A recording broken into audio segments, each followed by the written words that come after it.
There is a wide spectrum when it comes to who, what, where, when, why, and how of pre-funding invoice verifications.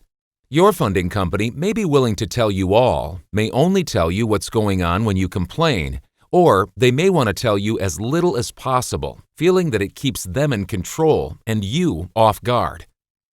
In terms of frequency, verifications may be made at the very start of the funding relationship and on a continuous weekly basis, only at the start of the funding relationship, at the start and with random spot verifications in the future, or no verifications at the start of the funding relationship but random spot verification thereafter.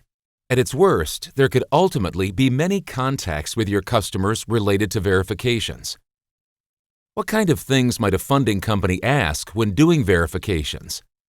What kind of problems can turn up, which might result in even more calls to your customers?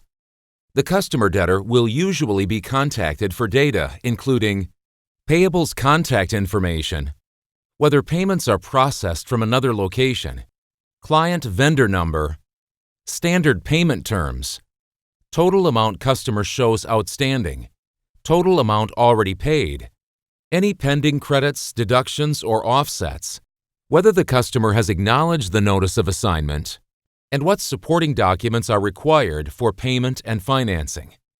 The borrower, in the interest of having their customer bothered as little as possible, may try to provide most of this information themselves.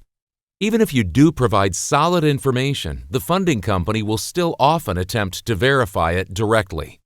After the initial setup, the minimum percentage of successful verifications required for a release of funds may change, depending on any number of variables. If the services performed are complex and precise, there may be more room for dispute and therefore more verifications.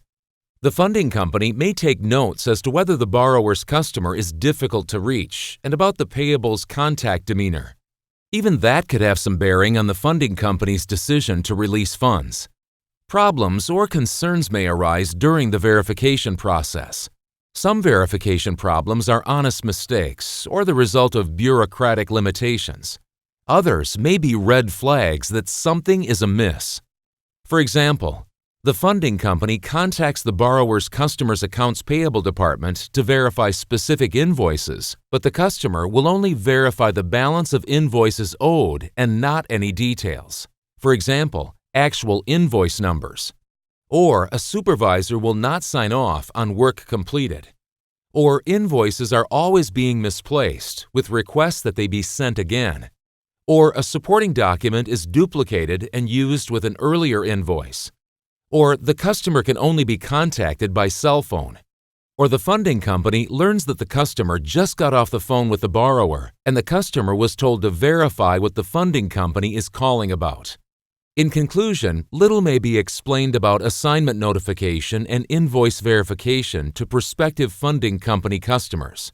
They are often implemented without hindrance, but when risk factors increase, verifications will increase. For more in-depth information about funding notification and verification, see the full article on our website at www.flexiblefund.com.